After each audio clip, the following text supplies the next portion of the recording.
let's go. So on Sunday we have, I will not mention the J7 meeting because they are just political meetings, so nothing important will come out from this kind of meetings. So perhaps some nice and fun tweets, perhaps. So let's see. We have the Kiwi trade balance, major higher time frames, and bearish. Okay. On Monday we have, know that it is a bank holiday in UK, and so we will have, I will monitor the Euro-German E for business climate and neutral, or a bit bearish, a bit bearish. Then we have the US dollar core durable goods orders month-over-month, major bearish, and the durable goods orders month-over-month, major and bearish too. Then we have Bullard speaking, due to deliver opening remarks at an event hosted by Federal Reserve Bank of St. Louis. Not important for me. Then we have the Bell from Australia. Okay. Due to deliver a speech titled A Balance of Payments at the Economic Society of Australia luncheon in Canberra. Not important at all. Then we will have, let's see, we have Tenreiro speaking also at 8 a.m. Gotcha. From the Bank of England, due to participate in a panel discussion, let's forget.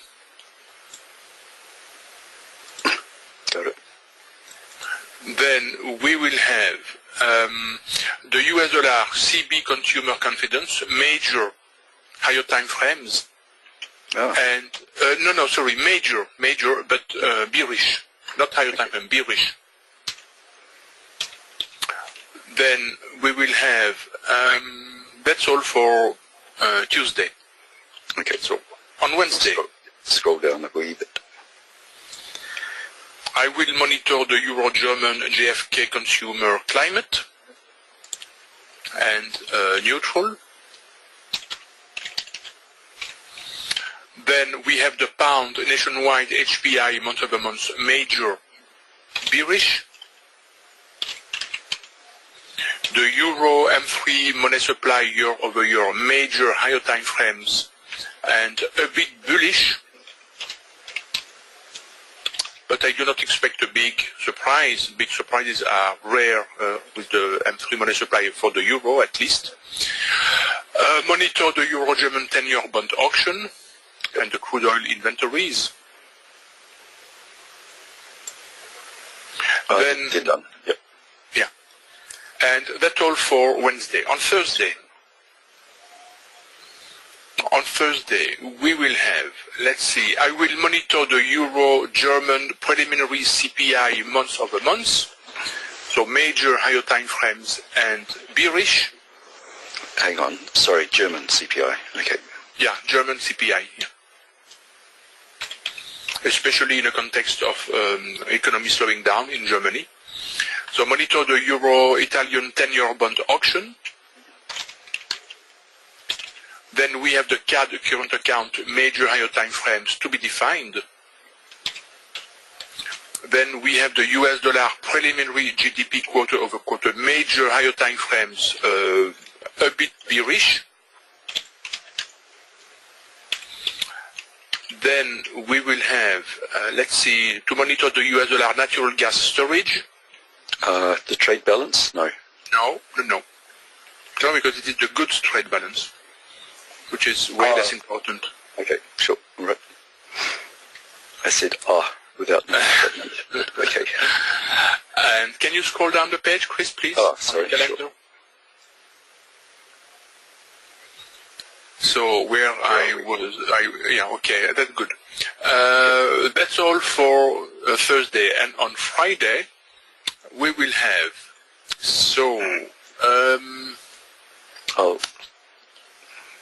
yeah, you can scroll down a little bit.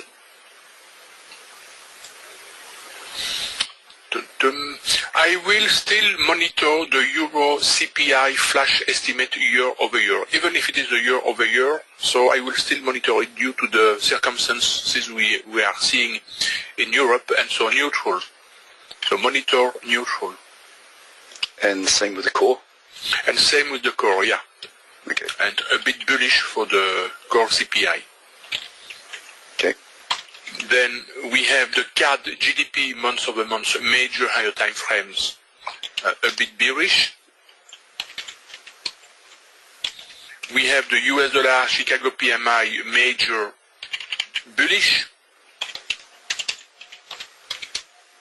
And if you want to scroll down the calendar, we will have, I think, the two Chinese news, manufacturing PMI and non-manufacturing PMI to monitor, and both neutral as usual with the Chinese news. Okay, and nothing over here. Okay. Right, and so the regular incantation, items marked H4 plus apply to the currencies that you're trading if you're in the time frame from the H4 time frame upwards, and if there's news coming out on those, then get out of them that particular currency pair or pair with that currency in it half an hour before the news comes out, and don't place any trades on it 1 hour before. In the past, the volatility when the news has hit, if there's been a surprise, has been enough to impact some people's accounts quite heavily. And especially if you're with Orenda, they could widen their spreads a lot and sort of drop your order just because the spread is widened. So we want to be sure that you're protecting your account. For those under it, anything that's marked major, the same thing applies. So there's going to be more majors than major and H4s, but it's easy to explain it backwards.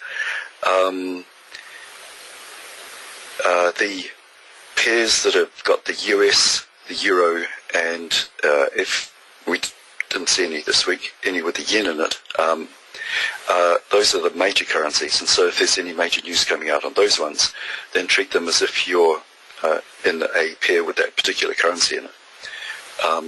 Any of the other smaller currencies, like say the Kiwi or the CAD or the Swiss or something, if there's major news coming out on that and you're in that currency pair, then follow those guidelines. But if you're in another pair that doesn't have those currencies, those smaller ones, then just be aware of them. They may not impact you, so you don't have to be quite so rigorous about things. Having said that, I have seen the Kiwi impact on the pound dollar when there was a surprise coming out on the Kiwi. So the little ones can still cause a bit of a ruction around the place. And the pound itself straddles both the big ones and the little ones, and so you're going to have to make your mind up if you think it's going to be a big news coming out, or if you think the news could have some impact, and you can do that by checking what it was like in the past. For instance, where are we? Here's a pound. This is probably not a very good one, but if you check on the graph and open it up, and it jumped. So this will show you the yellow dots show what's forecast, and then the blue lines show what actually came about. So if I untick that, you can get some idea on if the forecasts are close to what's been said in the past, so that you can gauge possibly what's coming up in the future. Yeah, and there was a second point we can say about this kind of chart. You can also have an idea of the trend of the news release.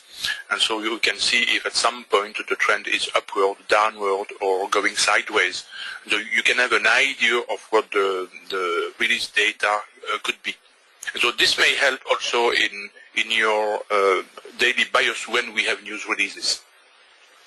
Cool, good idea, Eusebio. So it's for these mortgages, I mean, we don't use them.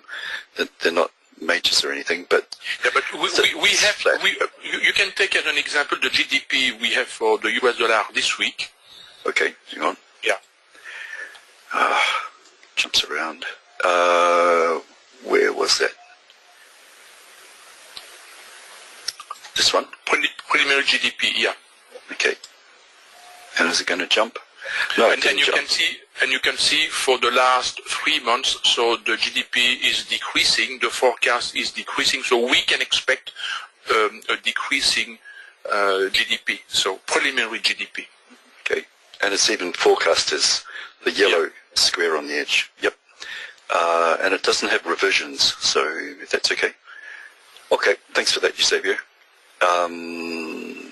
Okay, and hey, Ava. Oh, Eva, sorry. Used to work with her. Yep, anyway. Okay, so enough of that. And the top 10 is looking much better. I'm not so freaking out. Now I don't have the excuses anymore of low ranges. We've got all 14 of the 28 pairs in the top half above our $750 sort of watermark. So it looks like momentum, maybe definitely volatility is back in the marketplace, and the ranges are back to what they were at the beginning of the year. But however, at the beginning of the year I was still complaining that they still weren't anywhere near what they were like 3 years ago, when I was complaining that they weren't anything like they were 4 years ago. So they're still quite narrow and tight, but at least they're not super small like they were a few weeks ago, with the major being half the range of what it is today. And back then there was only like 3 or 4 pairs that were actually officially in the top 10 list. So these are better. I've copied these out. So if you want to, you can monitor all 14 of them. I don't recommend it. You just go crazy trying to keep up with it. Sorry, my mouse is just jumping around whenever I have GoTo on. Let me pull this back up. Okay, so I've copied them across here. And you said you would only use up to the euro pound? Pound? Yeah, the pound US dollar. Okay, so I'll get rid of these. No, up to the pound US dollar, included the pound US dollar. Cool. Okay, and now Eusebio is going to do his magic trick where he matches up the news for the day. Excuse me, I'll just get rid of this. He's trying to pick this thing up. Okay, got it. Matches up the news for the day with the pairs so that we get the pairs to watch on a particular day. So should be reasonably simple this week. So we've got, for Sunday, we've got the Kiwi. Just a moment, Chris. Okay. Okay, so we have for Sunday we have the Kiwi. Yep. Okay. Okay. And the US dollar. And the US dollar. Okay. So we will have for Monday the pound Kiwi or pound Aussie. Yep. Then we may take the pound US dollar. I would like to add pound US dollar or euro Kiwi, for example. Yeah, let's include the euro Kiwi and the euro yen too in the list. And then we can take the pound yen. Okay. Ta-da! Right. So for Tuesday, sorry, Ava, didn't have any problems on our side. And I know I'm sounding like a support person, which they always say, oh, it's working for me. So I'm not too sure what the issues are. They've been pretty good. We've been using them for nearly 10 years now. So if there is an issue, let me know what error messages you got, and I'll send it through to them, and they'll have a look at it. Okay, it's about as good as I can do, I'm afraid. And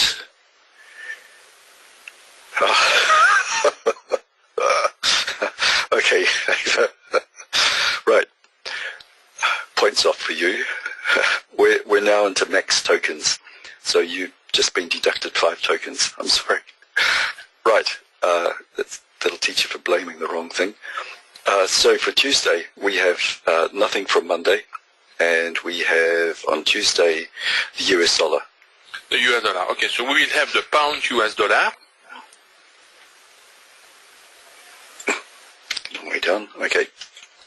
Then we can take the pound yen. And then we can take the pound Kiwi or pound Aussie. Okay. And on Wednesday, we have nothing from Tuesday. So, and I say that because we look at Tuesday from 5 p.m. onwards is sort of like in Wednesday's daily slot. So nothing after 5 p.m. on Tuesday. And on Tuesday we have the pound. The pound, yes. The euro, and that's it. We have the euro, and that's it. So we will have the euro pound, then the pound yen, and then the pound Kiwi or pound Aussie. Okay, and Sam people, again, another apology from me. I must have read the pip value for the SAM charts. So having it set to 5 on the other scrolling part of the other day was too wide. I don't know where I got 15 from. Yep, I must have slipped a decimal. Okay, and on Thursday we've got nothing from Wednesday. Yeah. And we have CAD. The CAD. And the US. And the US. Okay, and so that's it. Yep. And that's it. So we will have the pound CAD or pound US dollar. And then the pound yen. And then the pound Kiwi or pound Aussie. Okay. And on Friday, nothing from Thursday. And we have the CAD and the US again. So CAD and the US again, so it will be the same choice, yes. Okay. Okay, and so the way we use these is, if you want to, you can monitor all 14 pairs, but you'll just go out of your head if you're trying to do that, unless you're on slower time frames. So we've tried to reduce them down just based on the actual news that's coming out that day to help you for your daily trading, so you don't need to monitor as many. But still, we're down to 5 pairs per day to monitor. The top ones here, there's no particular order. These are just the best out of the lot. And if there's nothing coming up on the top ones, then drop down and monitor the second tier. So these are the first tier, second tier. I guess best way to do it. And regarding the NewsWatch, I've put these pairs, not these ones, not the daily pairs, but I've put all the pairs up on the NewsWatch list right now.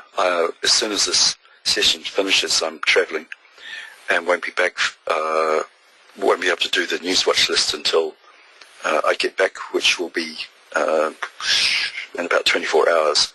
So it'll take a while for the NewsWatch to come up. So apologies for that, but life gets on the road. It's Father's Day here in New Zealand, so I'm going up to see Dad. I only found out about it like 2 days ago, so it's a bit of a rush trip. And, okay, let's save that. And it's still saving. Okay. Sorry, I should have said, anybody have any questions or comments? And if you do see something wrong with what we've done, or you think it's wrong, let us know. Robert is asked. Monday is a holiday in Poundland, Eusebio. Yeah, but there was only one country on holidays, so this minimized the impact of UK being on holidays. But with the situation we have now, especially with the Brexit, so believe me, the pound will be traded in the other countries. So. Okay. And yeah, Jan, it was volatile on Friday, yes. I got caught on those things that says I'm going down, so I shorted it and then turned around and went straight back up against me again. Really annoying. So David's saying, is it best to wait until after the related news event and then trade the daily top 10 pairs? No, not especially. You can trade, of course, after the related news release, but you can trade also before the news release if you have plenty of time. If you have several hours before a news release, you can trade the corresponding pairs before the news. Yep. Yeah, some of the, like I trade the early UK session, and there'll be news coming up on the US and the CAD and stuff like that, and there's still opportunity to trade those ones. I wouldn't leave them out just because they don't come out for several hours. Hope that answers it, Dave. And yeah, as I was saying, if you do have notice anything in the spreadsheet, let us know.